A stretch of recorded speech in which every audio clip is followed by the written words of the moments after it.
The hall is 100 years old. It was built in 1912. It was over 100 now. And a dance hall is fun to own, but it's hard to make any money, but they're cool. You know, they're real cool.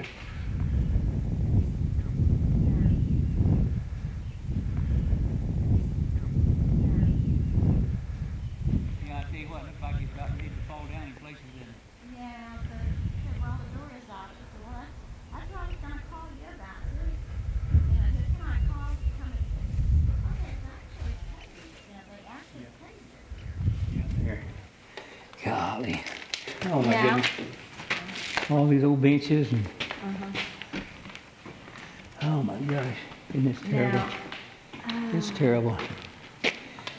We're on the third owner since the Recreation Club, which was the community that owned the building. When they decided, you know, they're too old to do it anymore.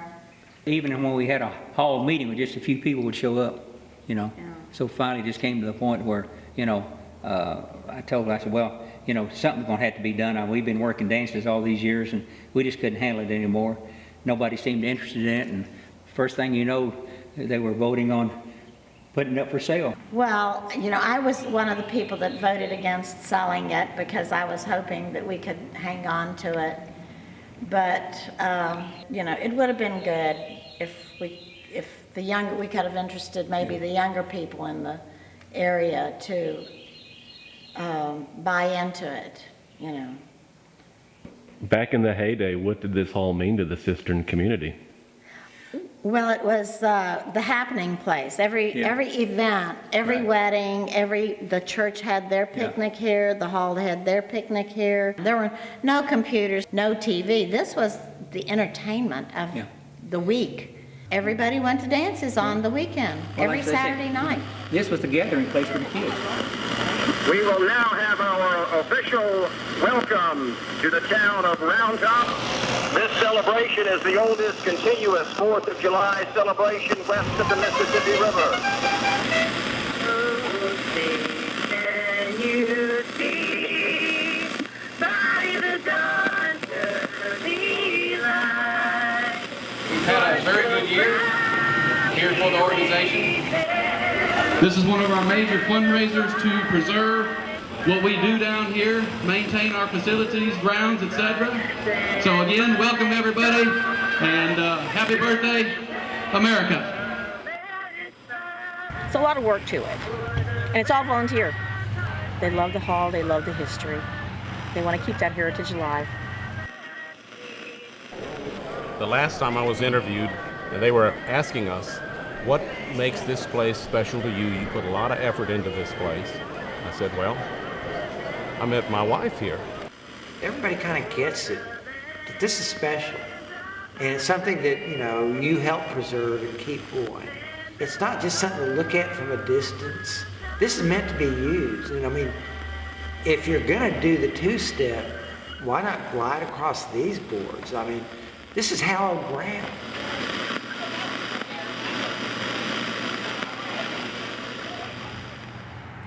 This president does a lot, and most presidents do, who are volunteers, and this is all volunteer. There is no paid position here at all.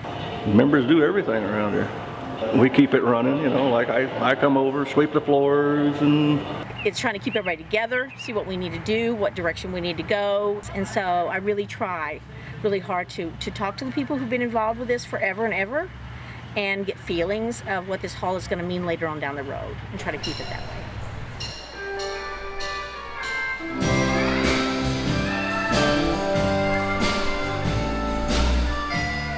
So every hall's a little different.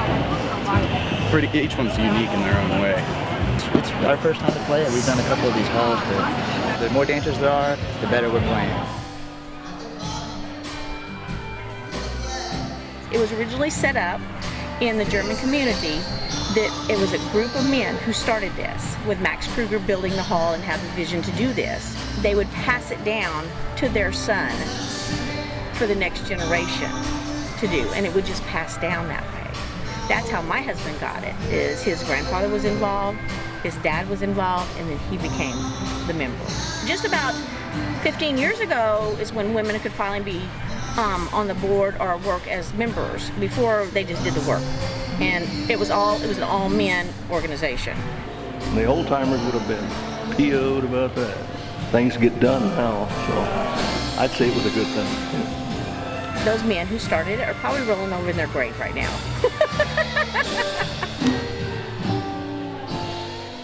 This is about community.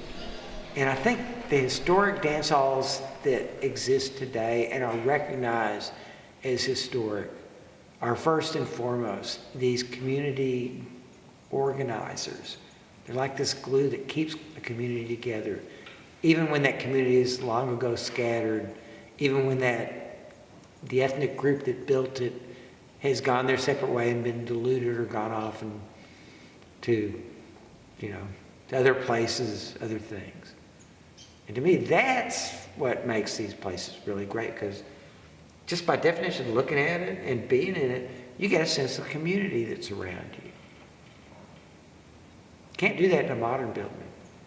Most halls in Texas that we call dance halls are some sort of a social or mutual benefit or a church-oriented building that had an overarching function besides dancing. It turns out that in Texas, social dancing is the main thing we remember them for, because that's what we ended up doing with them. Twin Sisters was a German social hall for the community. The typical thing is that after the week's work, everybody gets together for some purpose, social or otherwise, and then they have to have a big meal and a dance. So if you go down the road from Twin Sisters, you have Anhalt Hall, which is one of the oldest halls in Texas. And it is also one of the largest. And it's still run, like Twin Sisters, it's still run under the charter from 1875 that's written in German. That's a model of how you bring the hall into the future.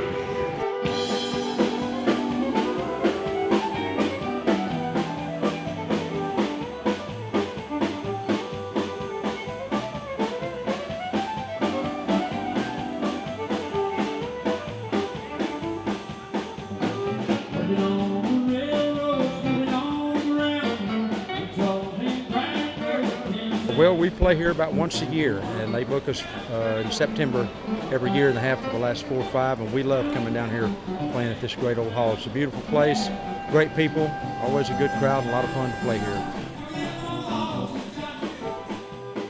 They love the traditional music here, and they know what we do, and they know what they're going to get when we kick off. And they love to dance down here. You see the German folks, the German influence of the polkas, and like I said, the two-steps, and they love to waltz here, and I try to play everything they want if I know it. I think we have possibly the best dance floor in the state. People enjoy coming to something that's this historic, and it's a classic. Well, I love this place. I always did. I mean, as a child, and my sister and I were little, we rode up here with our folks to the festival. We slept on the benches until they left, and remember that very well. The Verein is still very old. They change things very slowly. When I joined the Verein, all their meetings, everything was conducted in German, and they believed in partying. They had a lot of fests, they had lots of kegs of beer and lots of gallons of wine, and in those days it would last 2 days. This is basically a celebration where farmers and ranchers came together just to share a good meal and a good family atmosphere, and bring their kids and do a little dancing, drink a little beer, have a really good home-cooked meal. A celebration for a bountiful harvest and a productive year. Kind of nostalgic to think about it when you drive in the gate in the morning and think, for all those years we're still doing the same thing. When I was 17, 18, 19 years old and started chasing girls, you could always come up here because you'd see girls that you didn't see in the dance halls in New Braunfels. So they would come here from Fredericksburg, Comfort, Bernie. Oh boy! And if not for all the Vereins around the hill country, I know we wouldn't be talking about it or sitting in a place like Fisher Hall. This is my neighborhood dance hall. And it's probably a miracle that this place here, and it's featured in the film Honeysuckle Rose, and built like an upside down ship, how this even exists. This is crazy, but isn't it cool?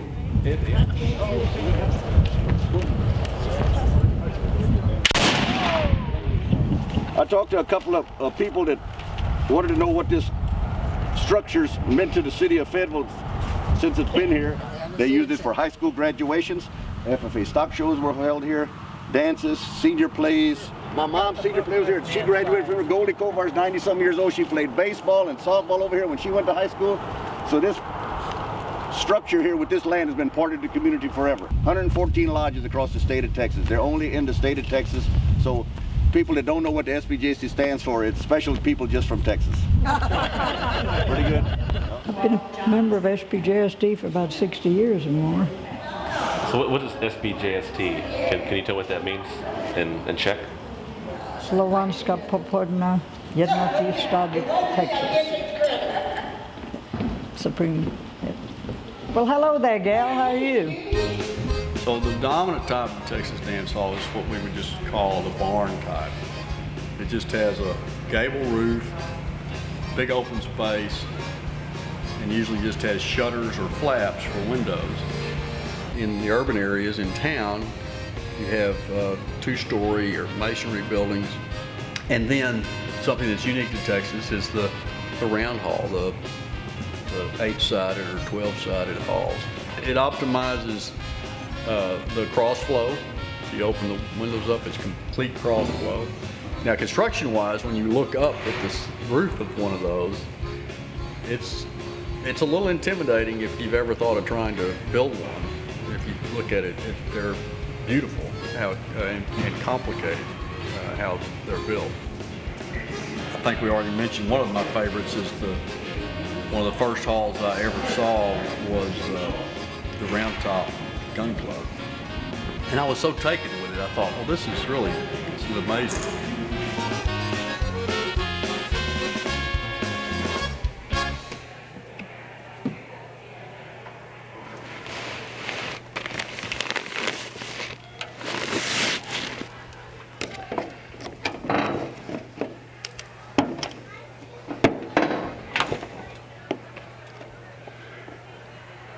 How you doing? All right. Well, welcome to Round Top again. Welcome to the Rifle Hall. What I love about these old halls and looking at them is the amount of finesse that was put in. These were hand cuts. This was not done with a skill saw. This was done by hand. That's where the real aesthete comes in. This is really cool. I like just this section right in here. I think this is just outstanding. Look at those joints. Those joints are intense. They're great. Really, really good stuff. When we were kids, we came to, if there was a dance here, I mean, you went along, you know, mom and dad would bring a blanket and you'd sleep under the table, on the table, whatever, you know, but you were part of it. And so, yeah, my memories here go way, way back, way back. Used to slide on the floor so much till you burn a hole in your pants, you know, things like that. But that's what every kid did, you know, that's what they all did. So it's a special place, it really is. These are some nice folks. These are some really genuine people, you know. When you meet the old guard, you know, the older families that have been here for a long time, they're a little standoffish with you at first until they get to know you, you know, and then it's all good. Yeah. It's a pretty good place to hang out. Yeah. Yeah. Round Top's a pretty good place to be.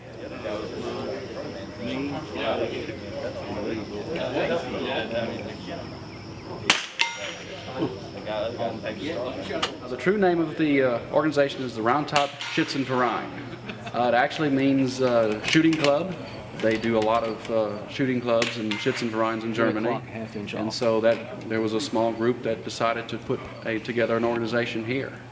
And so basically it's for practicing their marksmanship, socializing, having a kind of a centerpiece to still call home. A few years shortly thereafter the formation of the organization, there was some land that was purchased here and a hall was erected. This is the original part of the dance hall here yet, as where we stand.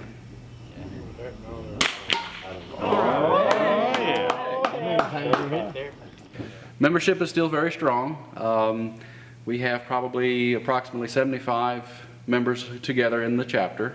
Probably 35 very active yet as far as helping in the different functions and activities that we do throughout the year. Obviously, as any hall, you have a lot of your members that are retired or to the point where they can't always lend the physical assistance. They can, but they're still part of the active part as far as being here for meetings and kind of being around for the social aspects of it, which is, part of the reason we still do this.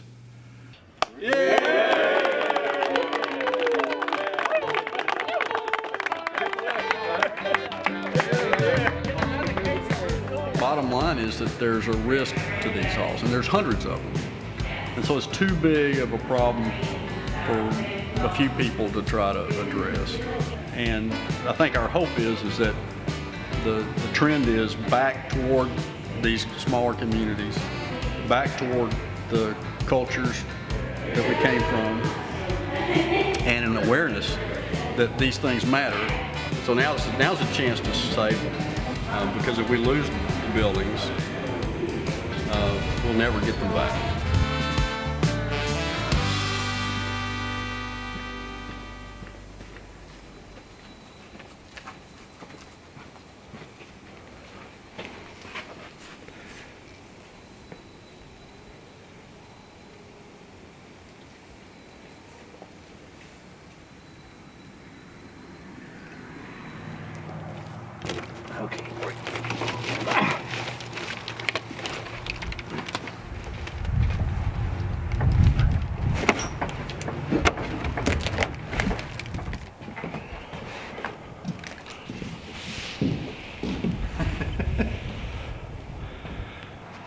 No, I just know that I talked to the gun club that used to practice out here. I came out here when they were shooting one time, but that's been, I don't know, 4 or 5 years ago, and I think they just up and left. And so they just left a perfectly good dance hall sitting here. Yeah, and it's, this is going to be New Bern in another 5 years, although it looks like it's got a relatively good roof. But look here, there's some sort of shit over here, see? Some sort of bird. Shit, probably. So owls or something's getting in here. Hawks, something. And they've probably got plenty of rats and mice and coons and God knows what else. Because it's just, look at that wall. I mean, it's falling apart. I could put my fist through it, I'm sure. It's just rotted. A lot of the gun clubs built dance halls because that just kind of came along with the territory. So there'd be like this hall, there would be a shooting range and a dance hall side by side. And once a year, every community would have a competition and they'd crown a king and a queen and have these shooting competitions. It's been going on ever since the Germans have come over here. Well, they probably put the targets here, and that's what stops the bullets. There, that big mound there, and this protects the person back here. They can sit back here and do all the calculating of the points and everything like that without getting hurt. Yeah, it makes total sense now. Somebody needs to buy it and save it. Why wasn't I born with all the money? And luckily, a lot of it still remains somewhat like the 9-pin bowling. There's just very little of it left. And of course, there's very little of the German language left, and particularly the Texas Germanic language that is indigenous to just this area. It's going to be gone in another generation. And it'd be sad to think that the gun clubs and the bowling alleys and the dance halls all go away in time as well. That's why we want to try to preserve all this. Let's get out of here before we get thrown in jail. Da, da, da, da.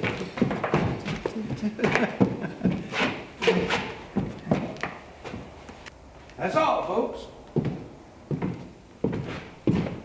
I think I met Steve Dean in 1975. And he's always been in the thick of pretty cool scenes in Austin.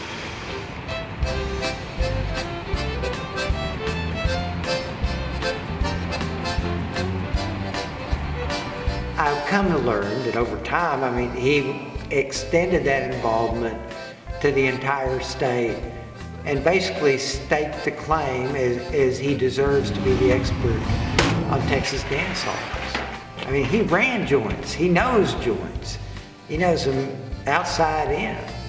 He knows people that are involved on the ground, and he's operated historic dance halls as well.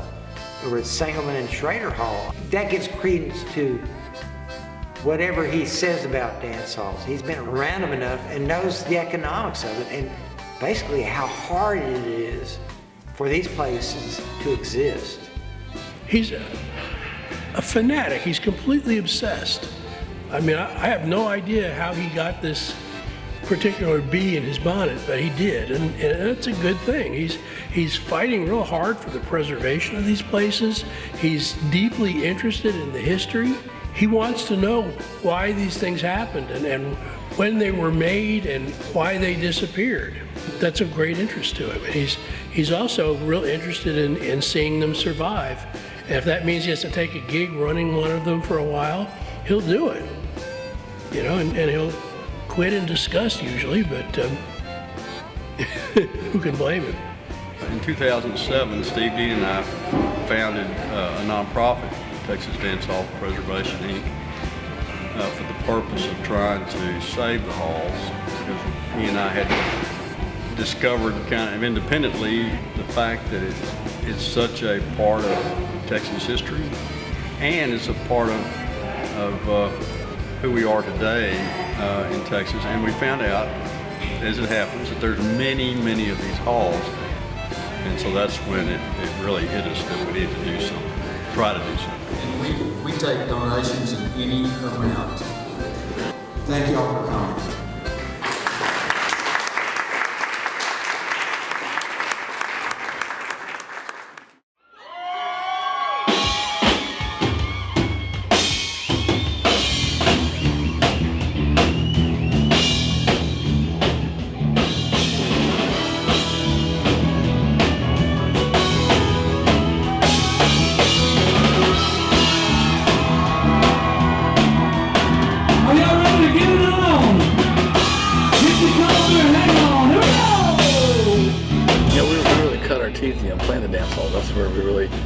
Built our following, got it started, you know, and I've always liked playing the dance halls, you know. It's just such a cool vibe, you know. It's everything from 8 to 80. It's multi-generational, you know. You go in there, be great-grandparents and grandparents and grandkids and aunts and uncles and everybody in there. I mean, everybody around here, this whole community, man, these people grew up. Like I said, they've grown up with this, and it's part of the whole family tradition around here. These dance halls only exist here, you know, and I think we take them for granted some living here, and every town has one. OSPJST Hall, or you know, old Sons of Herman, or there's just a local private dance hall. They're everywhere here. You had everything from marrying and burying to romancing and dancing. Everything went on right there, you know. It's something cool that just doesn't exist anywhere else. Thank you to Steve and everybody for having us out here. Love me some Schrader Hall, yes I do. Thank you guys. Thank you all for supporting Texas music. We appreciate the hell out of you.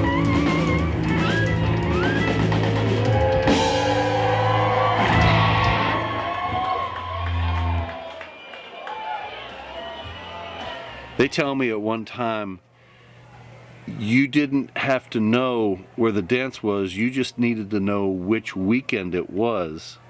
And if it was the first weekend, it was in Shelby. The second weekend was in Round Top. The third weekend was in like Ledbetter. And the fourth weekend was in Carmine. So you would have these bands on a rotation, 1, 2, 3, 4, and they all just hit. You didn't have to know where the dance was, you just needed to know which Saturday it was. If it was the first, second, third, or fourth, you went to that hall.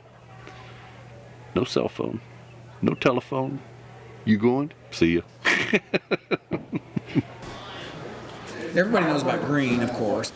That's the kind of high mark, you know. A lot more people know about Flores and about Schrader. And Lukenbach, because of this, you know, the Willie and Waylon song, put that on the map, and it's been on the map ever since. And of course, they do have aggressive booking there and stuff too. They always have something going on. And you know, it's like a tourist destination, and there's a bunch of beautiful halls right out there by it that need to like kind of be a part of a tour. We'll try to do tours sometimes.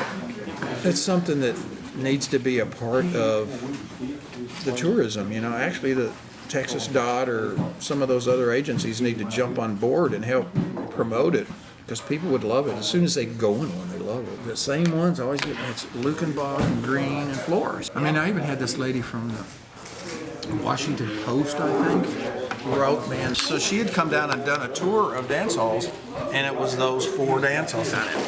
Before we get too far in this barbecue, I've got to take pictures of this barbecue. Takes good meat pictures.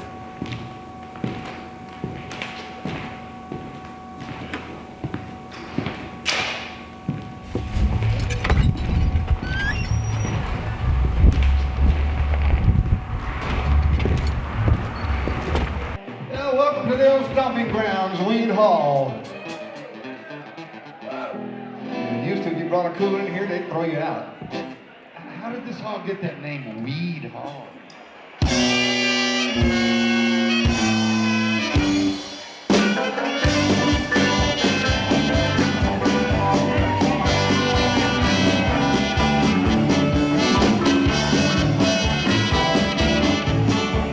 This is more about camaraderie. This is a friendship that was developed over a 30-year period. In a time that we were young and we were having a lot of fun. Everyone had a dance every weekend, and we provided entertainment for that. And if you look at the people that are coming to these things, it's a lot of the people that used to show up when we were doing this 30 years ago, and coming back and just having a good old time and showing their kids, look, this is what we used to do for fun. We didn't play on the computer. We didn't watch TV. We went to a dance, met people, met girls. And you know, we played a lot. We played every weekend, 2-3 times a week.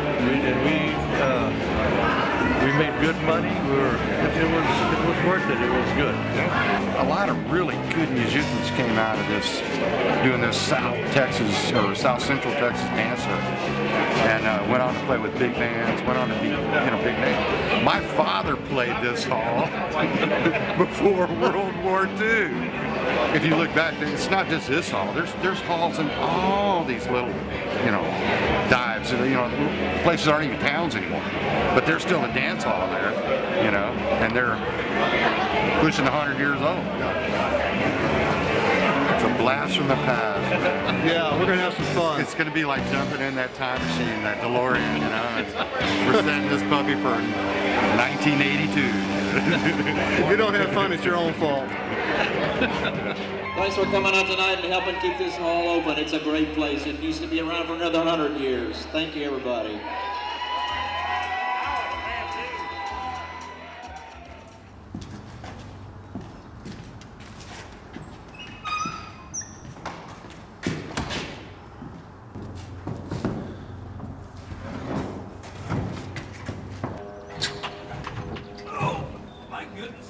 When I'm in a place, I always want to know where I am, what this place is, what it means. The mainstream of American popular music has always been fed and nourished by non-mainstream tributaries. And certainly the music played in Texas dance halls contributed to that a great deal. Not only the country and western music that was played there, but also the brass bands and polka bands, the use of horns. You wind up with people who can play horns, and maybe they're not going to want to play polka, that maybe they want to go to San Antonio and get in the rhythm and blues scene in San Antonio. Or they want to be a rhythm and blues band based in rural Texas and tour all the local dance halls for the teenagers. There's all kinds of ways that things that seem, square or old-fashioned fit in. Wouldn't you rather go see a Dwight Yoakam in a dance hall where you can dance, drink, kiss your girl, instead of sitting in a damn chair somewhere 42 rows back. Hell yeah! Hell yeah! Amen! So, I mean, there's a way to save these halls, but it's more work than, you know, one or two people can do. It's just getting the publicity and the promotion and the branding and the getting people aware of what's going on. And I think it helps. It won't save them all, but it'll help with a lot of them. They expanded it. The original hall, you can see where it was at, and then they added the bathrooms, of course, stage, bar, and then in the 70s they added the 3 wings over there. Every year on Mother's Day, that's our fundraiser. We usually sell around 700-800 meal tickets, but a lot of it is just the meal tickets, and then people will stay for the auction. Auction usually does pretty good, and then used to have a big dance at night, but people don't stay for that anymore, you know. And you know, as you know, all of the older people got where they couldn't do it anymore, or weren't around anymore. Right. People don't have time to, they're not interested in doing things like this anymore. Right. It's a shame, but.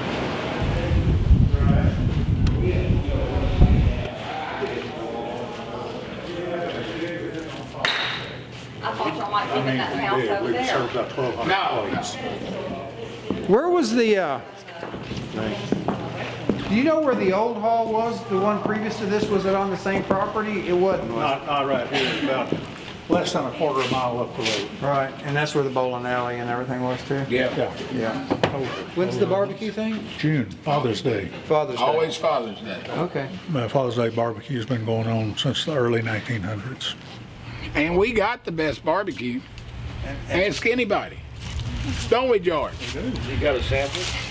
Not now. We don't have a dance anymore. We had country western dance, but the auction is taking the place of the country western dance. Can't get nobody to stay anyhow on a Sunday afternoon, you know. And they don't want to dance and drink beer and then have to get up and go to work Monday.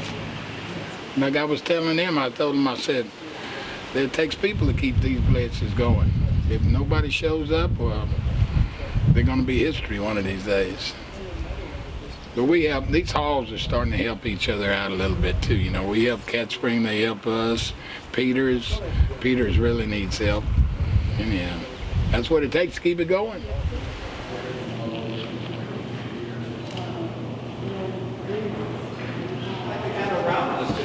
Hi there, how are you? I'm Marilyn Nelson. It's nice Kyle to meet y'all. Johnson, Nice to meet you. thanks for meeting us. Glad to have y'all come today.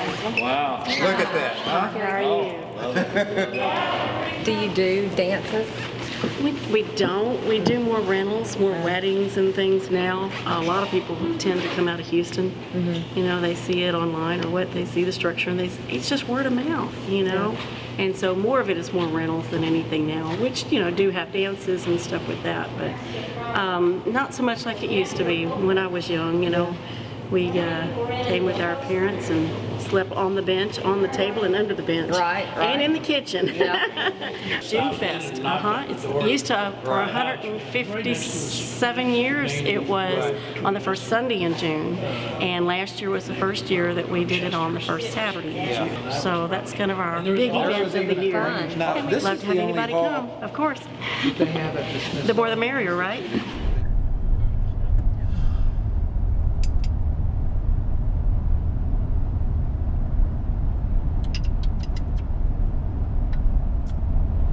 Like a big red.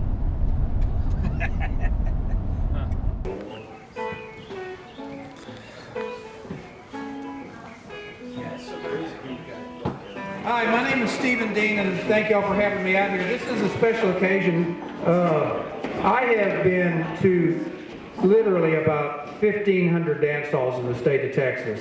Many dance halls are sitting vacant and unused and are at risk. They were a singular, most important part of our culture musically than anything else. The music was born, bred in these dance halls. We would not know Texas music today if it wasn't for these dance halls. But we were kind of looking for some outside opinion by some expert to validate what we thought. When I called him, I was trying to figure out how significant this hall might be or not. because it was quite an undertaking for Pioneer Farms, which is all volunteers, to raise the money and move something up here. Back to Wessels Hall and have people coming in here and dancing and learning the history of these early dance halls. He helped spark the confirmation for Pioneer Farms that this would be something that we want to do, and there really would be value in bringing it to Austin, so that a lot more people could see it and they could learn about the history of dance halls by visiting this place. This is the way it ought to be. I really appreciate everything y'all are doing here, so thank y'all for letting me. And the thing that made this one special, and this was something that Steve pointed out, was this has a free span floor, which is kind of unusual, and the dance floor is in good shape. A lot of those halls had had boards ripped up and the boards were rotted and big holes had been cut in the floor at one point or another. But this one's got up the original longleaf pine. If you come out here and dance on this hall, you'll be dancing on the same floor that people were dancing on 100 and some years ago. It's kind of cool. Were there any other halls that you were considering? Yeah, I walked through about 10 or 15 halls. We went and looked at a couple out in the hill country, and people wanted like, you know, 100 grand for the hall. You know, we can't afford that. Yeah. There was one up north, what was the name of that place? It's in really bad shape. It was a hall about this size, and there was a whole nest of rattlesnakes in one corner right there by the front door. And frankly, it was in too bad a shape to go move because the timber structure underneath it had all rotted. And that's an example of why these things need to be preserved, because a lot of them are just sitting there just deteriorating, and at some point here, some of them fairly soon, some of them in a few years, they're going to be gone. And that every dance hall that's lost, that's Texas history that's lost.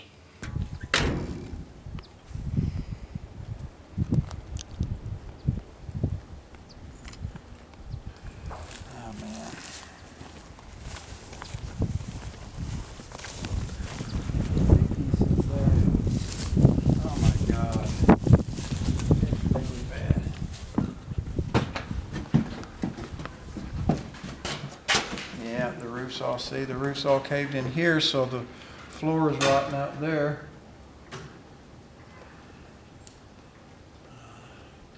This is what happens with neglect, and nobody gives a shit. Look at there, goes a hawk.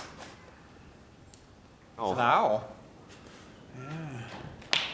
See, this is the original here. See how wide plank the walls are? So that's the front, and then this would be where it ended here, and then they added this on. That's why this is all falling down, because it's added on. It's not as nicely built.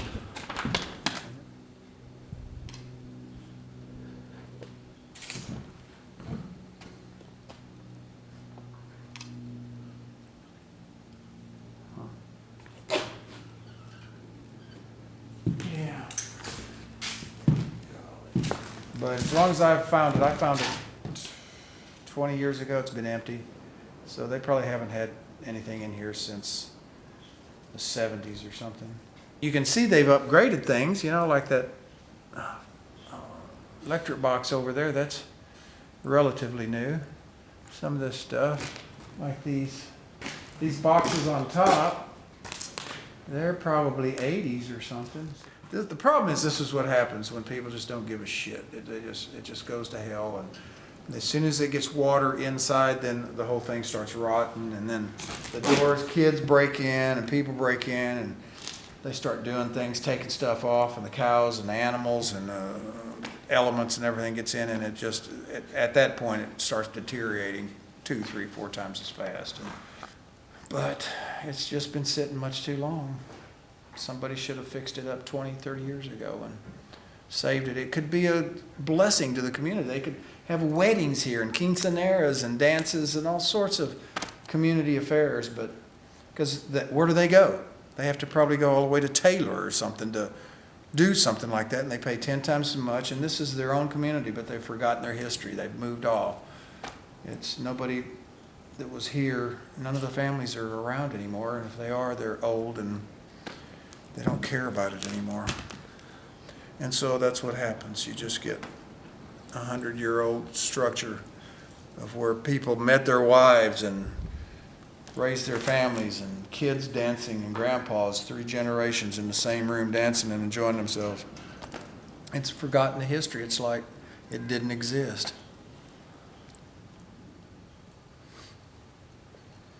This is what I hate to see, though. This is the ones I hate to see.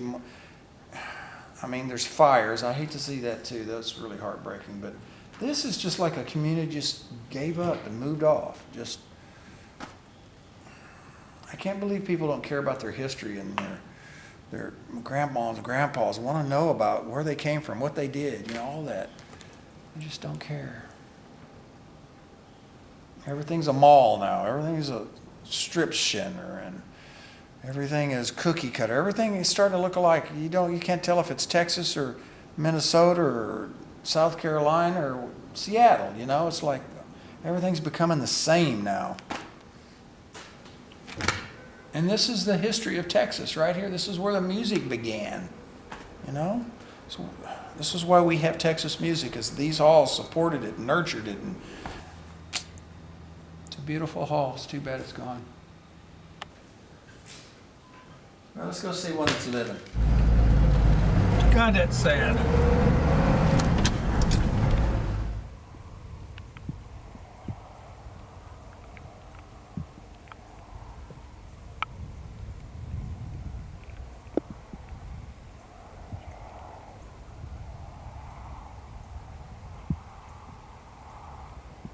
One of the things that motivated us was the loss of certain important halls. The loss of Grinnell Hall, Round Hall, beautiful Round Hall, and then the hall at Euland, which they called Club 21, which was the Euland Turner Hall.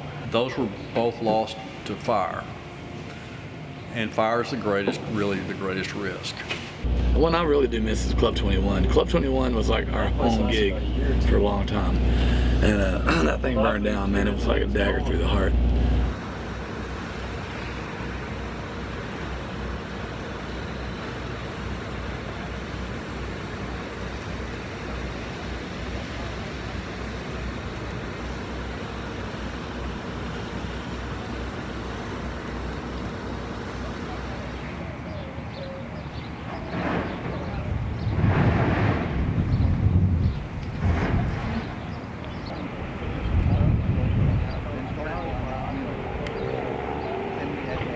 We had a tremendous amount of fire here. The rest of the structures just destroyed. It's a sad day in Fredericksburg. A landmark, historical value that no one can replace, and it's really unfortunate for those who have been here, raised their kids here, brought their kids here. Hopefully they will rebuild it, and life goes on. But it was a challenge for us as a fire department, and it's a challenge for the community to rebuild it. Basically, I guess something, I'm going to throw it out now, we can discuss it and everything else, because this is kind of one of the big reasons why I called the meeting. We have to make the decision. We have to discuss it now as directors, and we have to make the decision before I go in front of the members with this. Do we rebuild or don't we rebuild? The thing of it is, this is a club made up of members. Yes, I would love to see the hall rebuilt, don't get me wrong. But we have to remember, our members are older, most of them. Right. In 5 years, what kind of memberships are we going to have? Are we going to have people that are going to step up and say something happens to Nicole, to find somebody to replace her on the board? You have people that tell us from the community, rebuild Turner Hall. Great, we'd love to, but are they going to rent it? Are they going to go there? Are they going to donate money to us?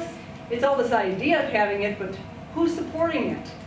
If the members say we build it, we have to build it. Just as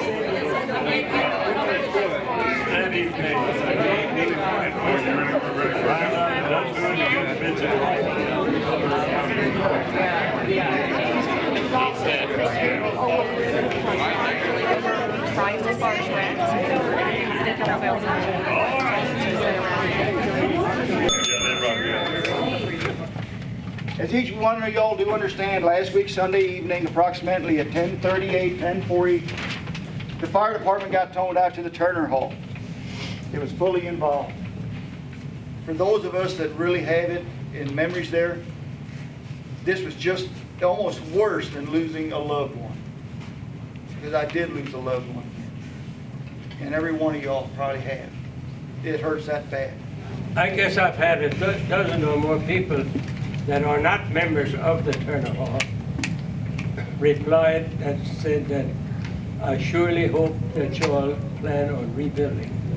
I think that you've got a large group of citizens in Fredericksburg that are behind us.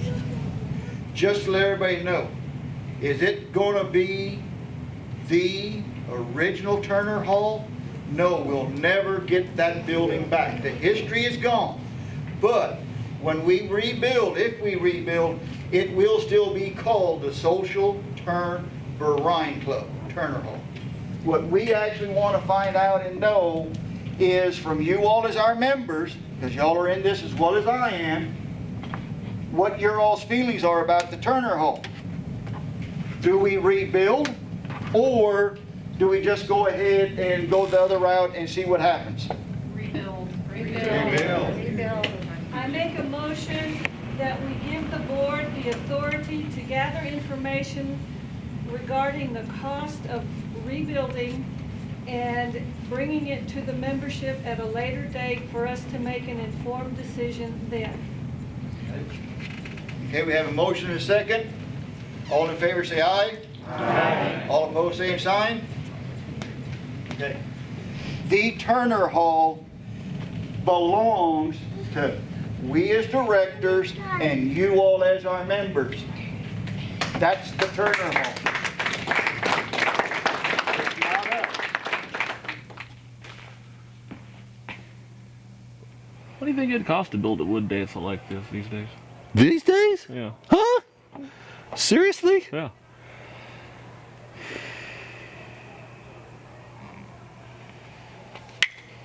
I don't know, if you could find somebody that had a whole bunch of longleaf pine that was of that length, you know, look at it.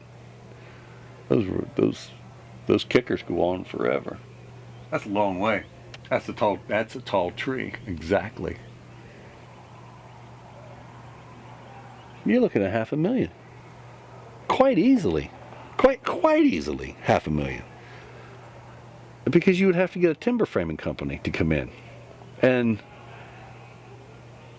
yeah. I would love to someday ultimately find just one of the cool old dance halls that needs a new home and move it somewhere and just totally, not renovate it, but restore it, you know, bring it back to its original, you know, its original splendor, you know. And there's a lot of them that, you know, are falling into disrepair and falling apart, and, you know, I'd love to take one and just baby it and nurture it and bring it back to health.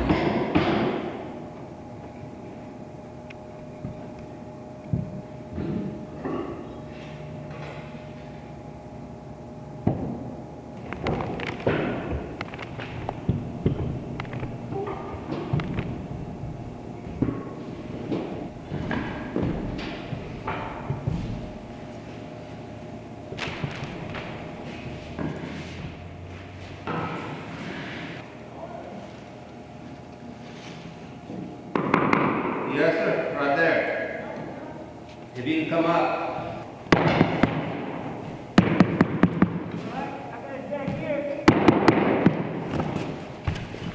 That needs to come up. We do house moving and leveling. What we're here to do is straighten it out so I don't have the ups or the waves in it. And then what we're doing, we're putting much more support under it so that it doesn't shake, doesn't give, should be quite solid. We did the Emmonsville Hall, we did the Dabina Hall, we've been at the Round Top Rifle Association, we did some work at the Carmine Hall, the one at Moravia. Yeah, that's about it that I can think of. I've done it all my life, yeah. And my daddy used to do it. I've been doing it steady since 1971, so.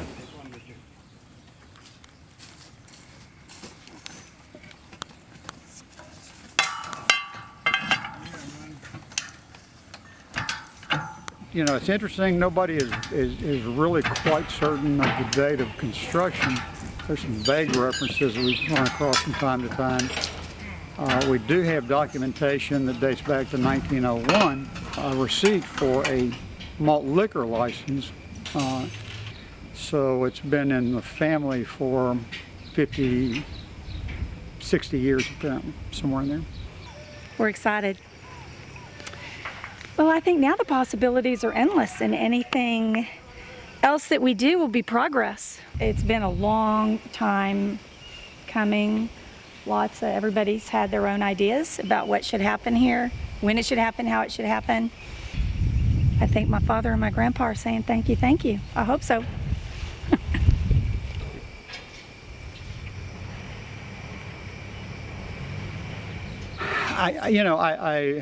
My recollection of some of the actual dances that my grandfather used to hold were just kind of crazy affairs. A lot of polka dancing, lots of noise, music, screaming, yelling, laughing, fighting, fun.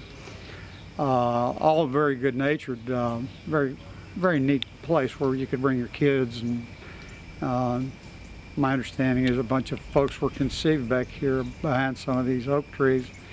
There will be music in here. It will be available for weddings, special events, and we'll use it too for a lot of private events for our family and friends. Maybe around 2 o'clock we may be moving it that way. You're fixing to meet the lady. She plays saxophone in the first band that's playing, and her father built this hall, and she was raised on the house next door, and now she owns the place herself. Her father's long gone. She's like in probably 80 something, and she opens this like every Thursday, Friday, Saturday, Sunday, and they have a band every Sunday. Upstairs is the dance hall, downstairs is the beer joint, and that's her house over there. See, the thing about Texas that I think this whole dance hall thing is a symptom of is that it is culturally conservative, which is not to be confused with politically conservative.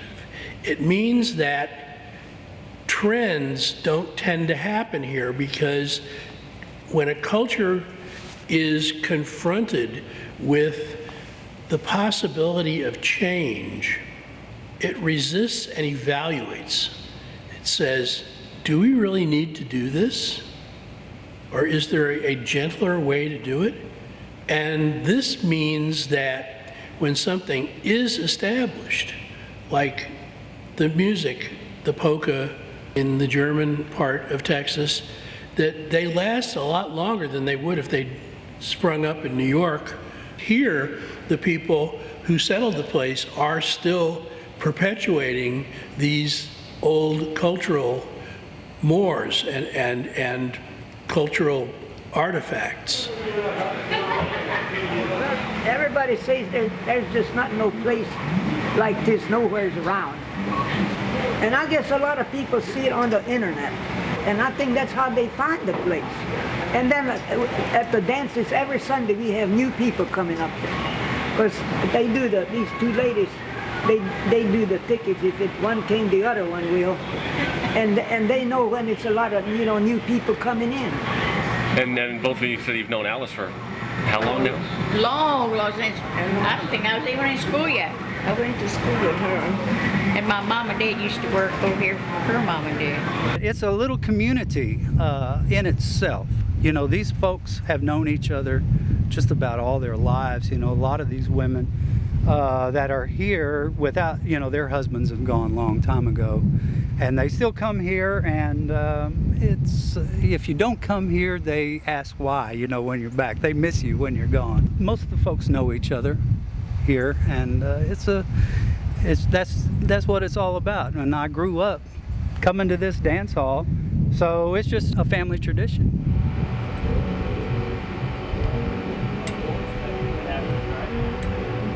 Where are you from?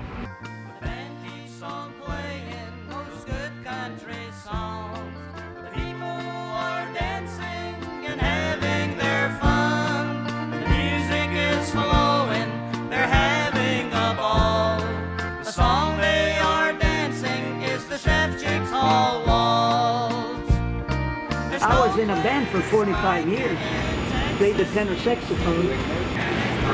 It's a long time me blowing that horn, and I tell you, I enjoy every bit of it. I enjoy playing that music. That was the love of my life. When I played music, I was like on cloud 9. I didn't have no problems, no worry, nothing. Now I can't really even blow my horn because I don't have all my teeth. Ah, dang. Oh God, it's tales to be told out here.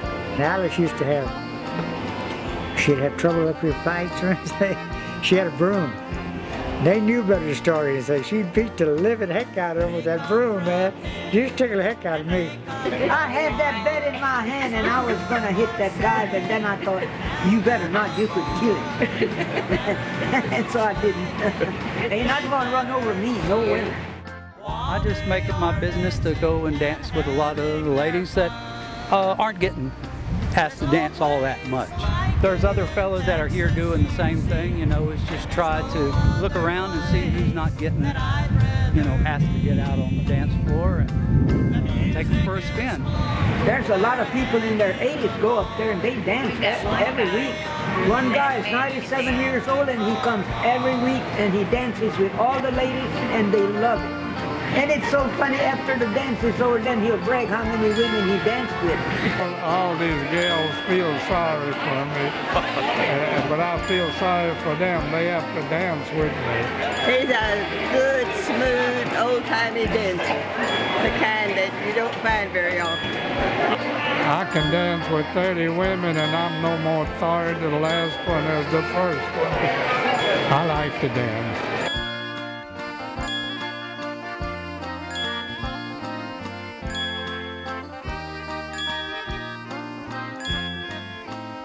How many dancers so far? 26 so far. It's the Chef Chick Hall Waltz.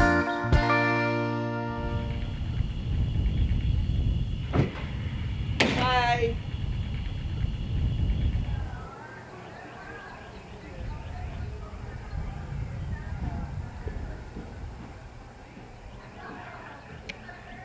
Well, I think here again, you know, those who have been innovative or creative enough to come up with some kind of their own activity.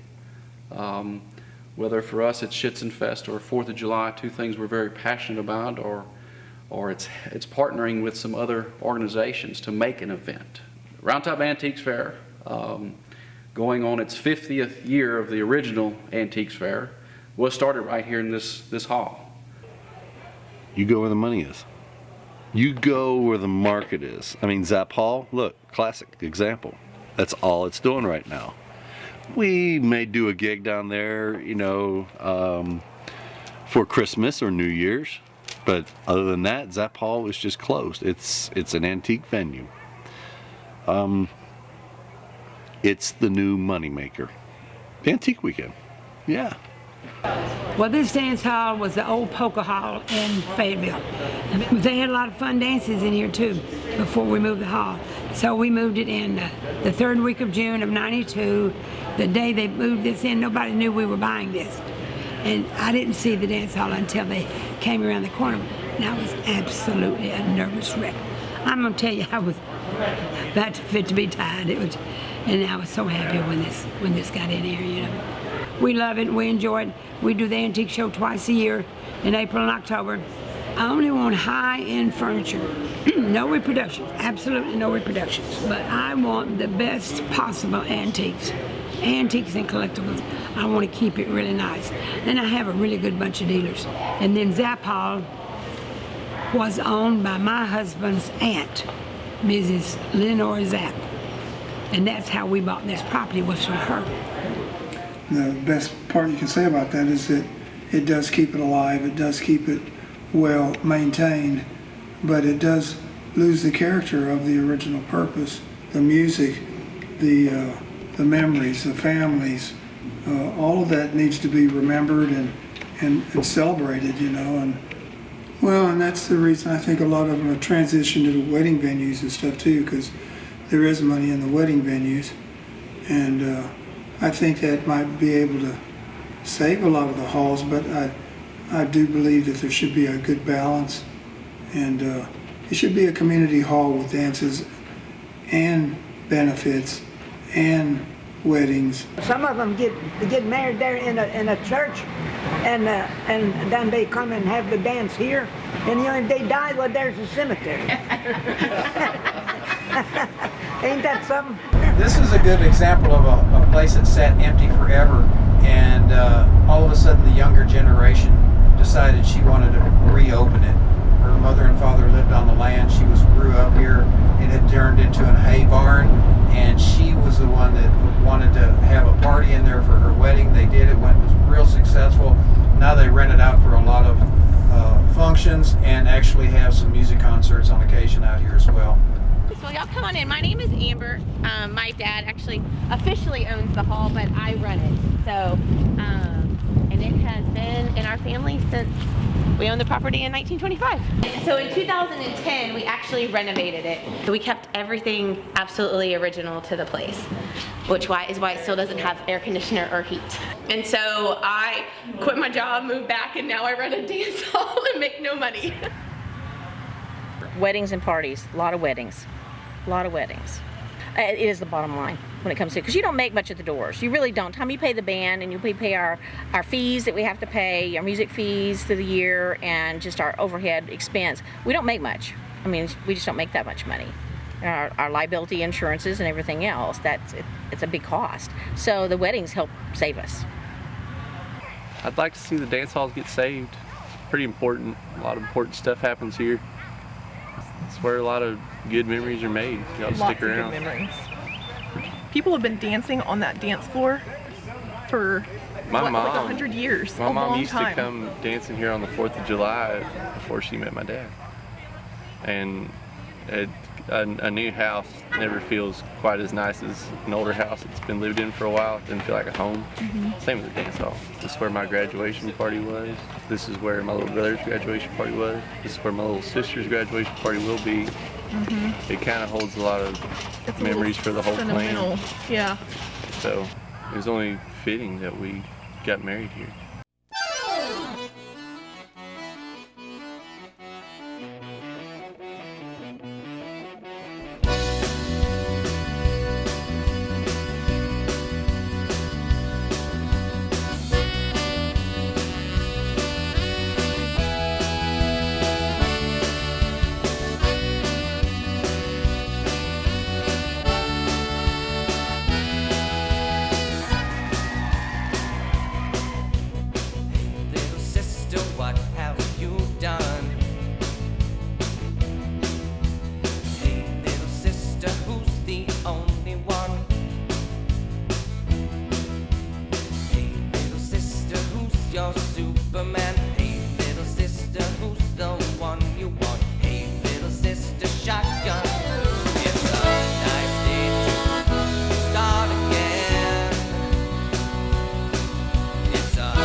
What kind of functions do you have in this hall these days? Everything, weddings, birthday parties, graduations, dances, just about anything you can think of that you can have in a hall. And our gun club competition.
It makes me appreciate German settlers that came to Texas because they sure knew how to have a good time.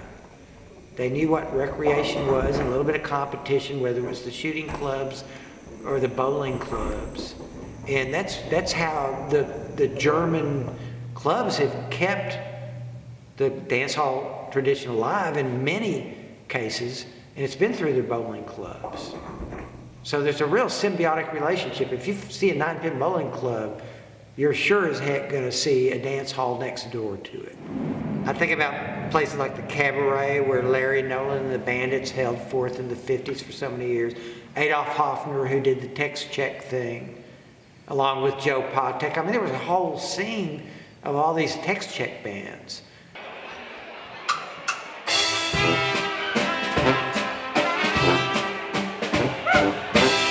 Used to hire a lot of these polka bands from down south. Joe Patek, that was the band. I mean, everybody was crazy about them. These picnics, you know, around here, they played at all of them. Joe Patek played at all those picnics. Nobody took popular music serious in Texas, you know, German music certainly. You still don't even hear about, you know, the famous polka bands, you know, that there was more famous polka bands in Texas than anywhere. At least some of urban Texas still responds to that kind of music because of the cultural conservatism. And as I say, the things like language and religion that bound these communities together are very much disappearing. If like in Louisiana, if you can keep the young people interested, well, the young people grow up. And then they have young people of their own. And that way you keep a tradition going.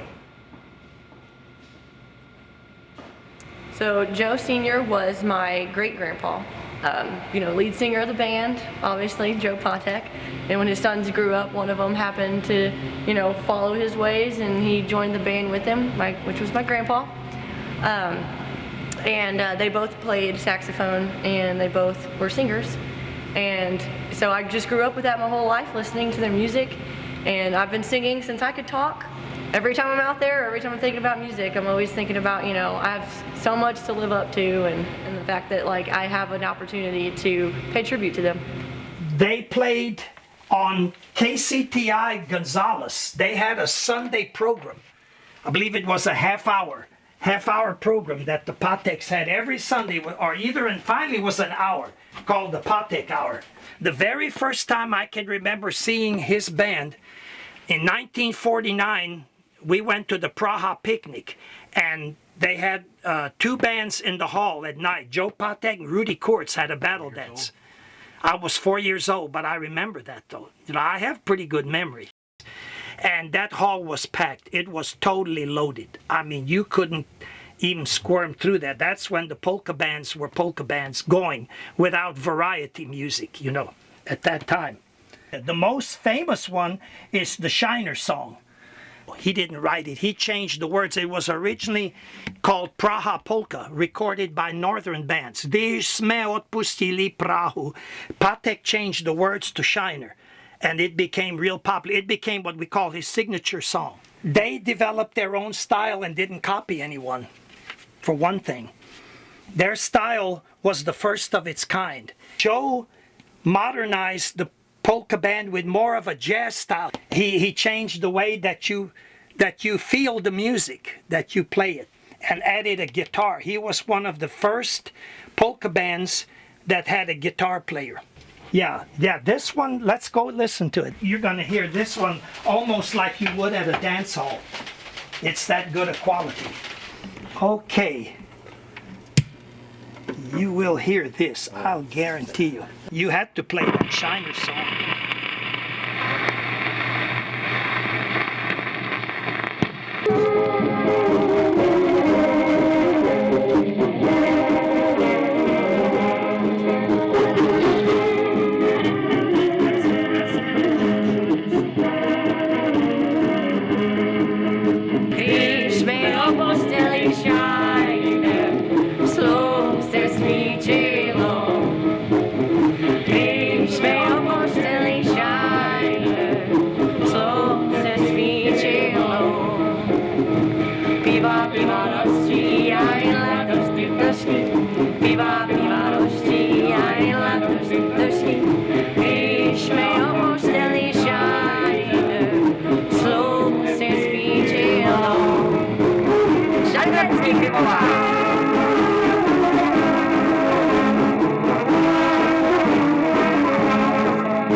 People need to realize there's a generation here, and if we let it get away, we'll never see it again. I mean, we've already lost a lot of people.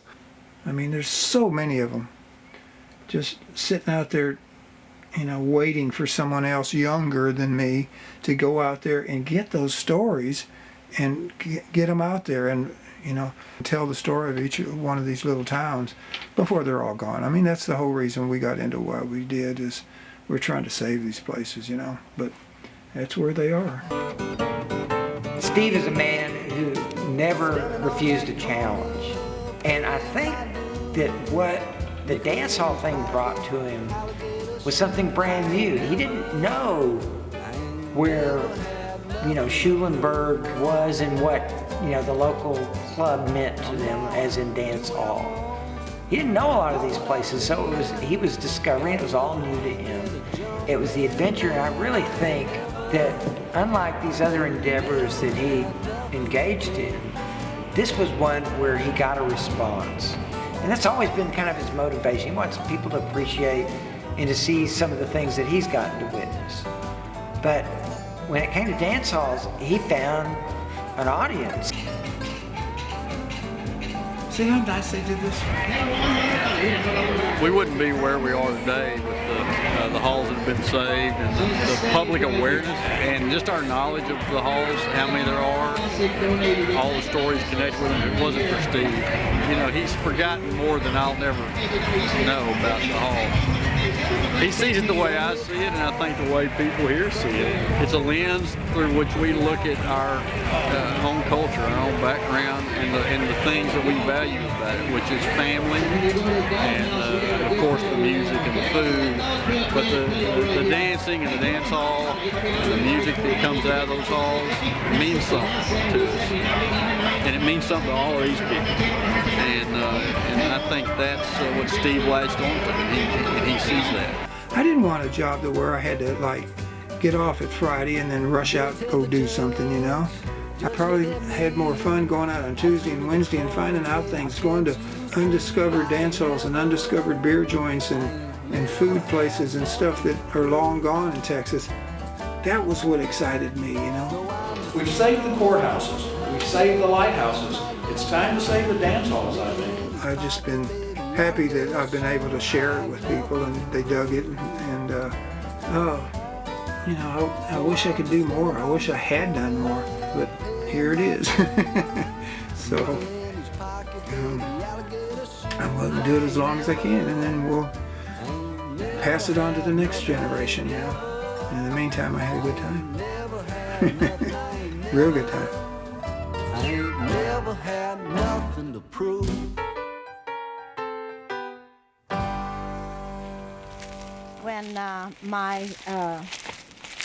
When we didn't have a band or somebody playing in the daytime at weddings and at the picnics, my grandfather it was a circle of men would always stand right about here. He would lead the group in singing Czech songs. I don't generally sing normal karaoke. I just sing Czech songs and church songs. Those are my favorites. Stavej má milá, už jeden byli, půjdeme do háje, trhat květiny. Půjdeme do háje, trhat květiny. Vem bílý šáteček a zavažme ji. That is, Stavej má milá is the name in Czech, but in English it's translated to Arise My Darling. It's about, asking my darling to come and dance with me. It was all great. Good old days.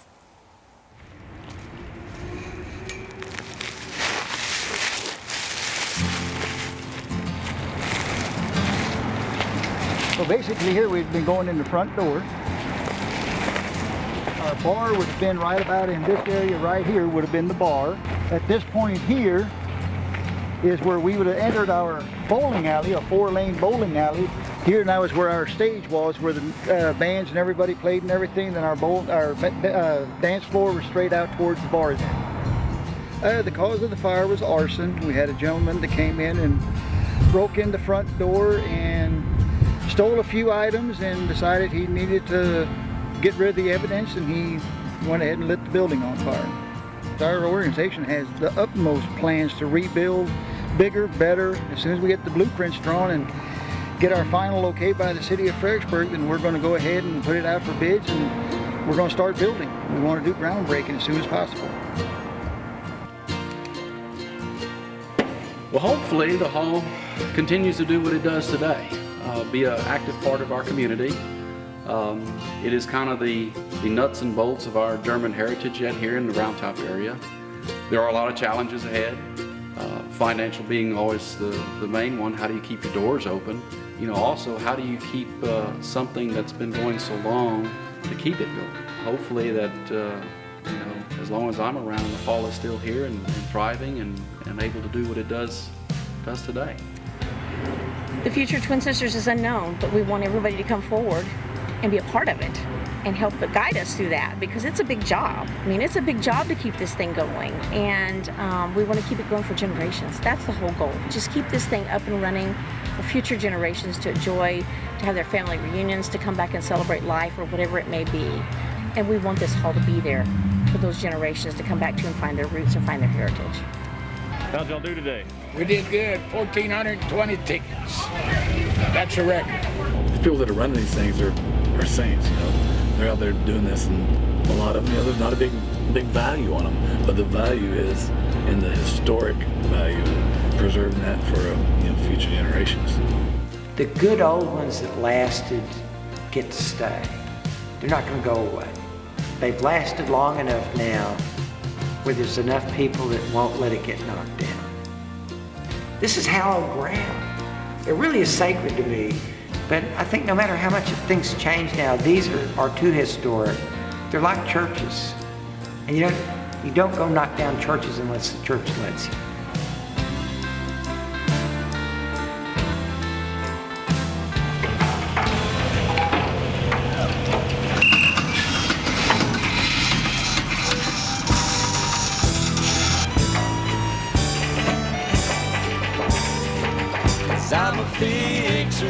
My sister is just getting very, very fired up about this whole thing.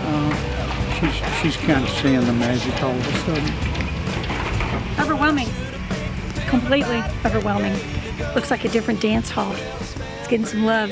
The point is we needed to save it, and this is the beginning. Hopefully it won't have to be done again for another 100 years.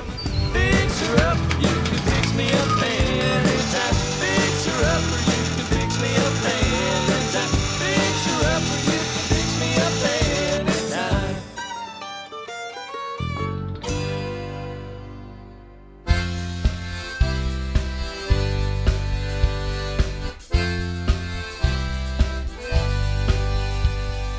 Take your baby by the hand,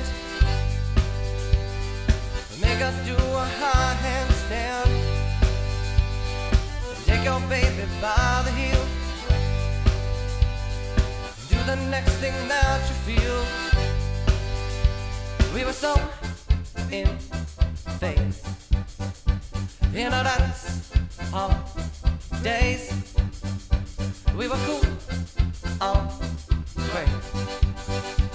When you, and everyone we knew could believe, do, and sharing what was true. I said, dance all days long. Take your baby by the hair, and hold her close and there. Take your baby by the ears, lay upon her darkest fears. We were so in phase in our dance hall days. We were cool all great. When you, and everyone we knew could believe, do, and sharing what was true. I said, dance all days long.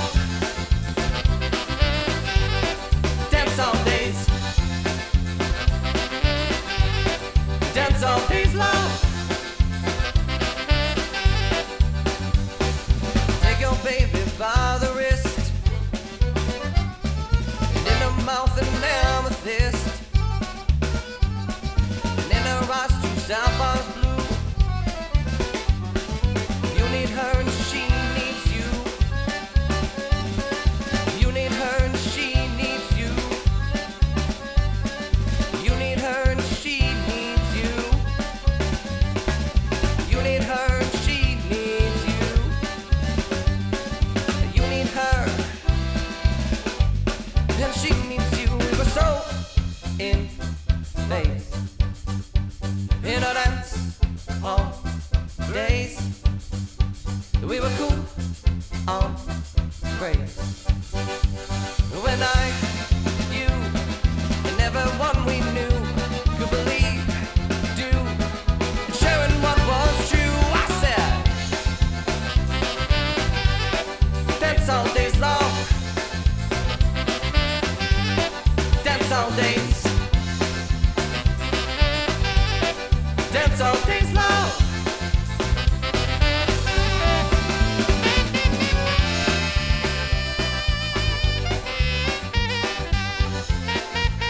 Out here, every little town had a dance hall, and as I found out, is most little towns were about 25 miles apart from each other because that was a day's ride on a horse. There used to be a dance hall right there. They tore it down. There used to be at one time over 30 saloons in this town and 5 dance halls. Being from Texas all my life, I was always just really wanting to know more and more about Texas, and then I found out how undocumented it all was. So I just said, well, something's got to be done. And then a professor friend of mine came up to me and says, you ought to write a book. Once you're in those dance halls, hearing these bands, seeing everybody having a good time, have a few beers, dance a few times, it gets infectious. I was at that beer joint when one of the kids told me about it. I was looking at my map. He said, what'd you look for? I said, look for old dance halls. My mom and daddy have one right down the street.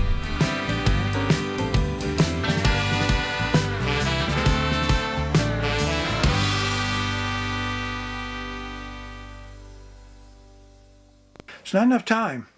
Plus, then you got to chase girls once in a while too. So, probably should have left a little of that more alone and